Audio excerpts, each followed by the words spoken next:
আজকে চলে আসলাম আমার শ্বশুর বাড়িতে এসেই আমার শাশুড়ির সাথে মাঠে আমার শাশুড়ির কাজে হাত লাগাবো বলে।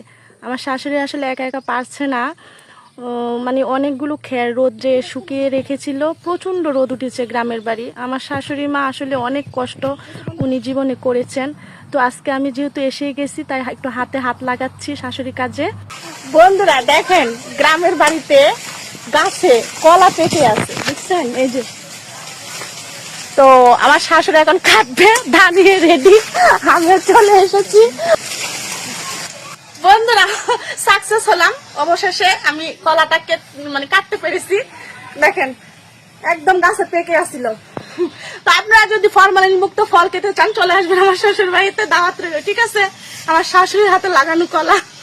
গ্রামের বাড়ি মানেই খালি আম কাঁঠাল, বুঝছেন? এই যে এখন কলাটা খাওয়ার জন্য আমি আসছি। এত কাঁঠাল বাবা পাইকা পাইকা পড়ে রয়েছে, বুঝছেন? এখন আম কাঠো খাওয়ার জন্য বাবা কলা নামাই নিয়ে এসেছে আর একটা পাকে রয়েছে তোমার। আমি কলা আম খাওয়ার জন্য তো তোমার তুমি খাও, আমি পাকা কলা এগুলো পারি নিয়ে আসবো। আমরা খাই না। হ্যাঁ আমরা খাই। আমি খাবো, হ্যাঁ খাই।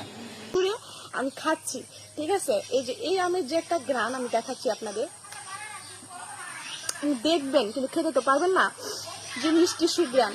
তো অনেক খেতে মজা পাচ্ছি। আসলে আমরা যারা দূরে থাকি, আমরা মানে মার্কেট থেকে দোকান থেকে কিনে খাই ফল ফুল, ওগুলো আমরা আসলে এত টেস্ট পাই না। তো এই যে গ্রামের অরিজিনাল ফরমালিন মুক্ত ফলের যে একটা ফ্লেভার টেস্ট পাচ্ছি, দুর্দান্ত সুস্বাদ। তো বন্ধুরা যদি খেতে চান আম কাঁঠালের দাওয়াত নেন, আমার শ্বশুর বাড়ি চলে আসবেন।